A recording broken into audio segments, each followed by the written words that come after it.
Hello students, आज समझते हैं hormonal feedback mechanism with particular selected example ये है। समझ लो एक कुत्ता जोर जोर में भौंक रहा है और बच्चा डर रहा है, बराबर है। इस टाइम पे बच्चे की बॉडी में क्या होगा, एक सिग्नल इनिशिएट होगा और ये सिग्नल कहां तक जाएगा, उसके ब्रेन के हाइपोथैलेमस पार्ट तक जाएगा। अब क्या होगा, हाइपोथैलेमस से ये सिग्नल कहां तक जाएगा, बच्चे की किडनी के ऊपर जो एड्रेनल ग्लैंड है वहां तक जाएगा और उसी के रिस्पॉन्स में एड्रेनल ग्लैंड क्या करेगा, एड्रेनालिन नाम का हार्मोन रिलीज करेगा और ये हार्मोन कहां तक जाएगा, बच्चे की बॉडी में, उसके ब्लड में जाएगा। अब जैसे ही ये रिस्पॉन्स इनिशिएट होगा, डेफिनेटली यहां पे फाइट एंड फ्लाइट कंडीशन होगी और बच्चा डर के मारे भागना शुरू करेगा। अब जब बच्चा भाग रहा है तो उस टाइम पे उसकी बॉडी में क्या क्या चेंजेस आने वाले हैं, बिकॉज ऑफ एड्रेनालिन। यहां पे क्या होगा, हर चीज यहां पे बढ़ने वाली है, इंक्रीज होने वाली है। जो मैंने यहां पे लिखी है, जैसे उसका हार्ट बीट बढ़ेगा, उसका ब्लड प्रेशर बढ़ेगा, उसका ब्रीथिंग रेट बढ़ेगा, उसका स्वेटिंग बढ़ेगा, डेफिनेटली उसके बॉडी में मतलब उसके ब्लड में ग्लूकोज का लेवल भी बढ़ेगा, बिकॉज यहां पे एनर्जी की रिक्वायरमेंट बढ़ेगी, बराबर है। अब ये पूरी कंडीशन में अगर आप ध्यान से देखो तो हर कंडीशन में क्या हो रहा है, सिक्रेशन बढ़ रहा है और एक्टिविटी बढ़ रही है, इंक्रीज हो रही है, बराबर है। तो इसे हमें बोलना पड़ेगा डेफिनेटली पॉजिटिव फीडबैक मैकेनिज्म,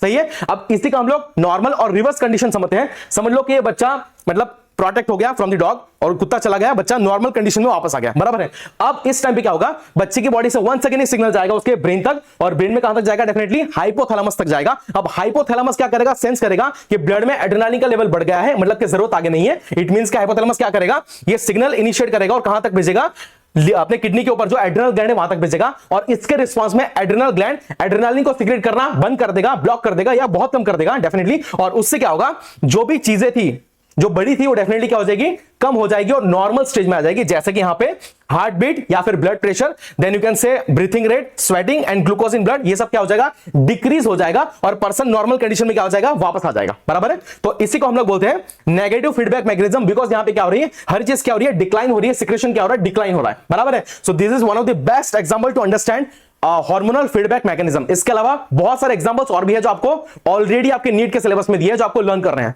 अगर भैया वीडियो अच्छा लगा हो तो प्लीज इसको शेयर करिए। Thank you so much.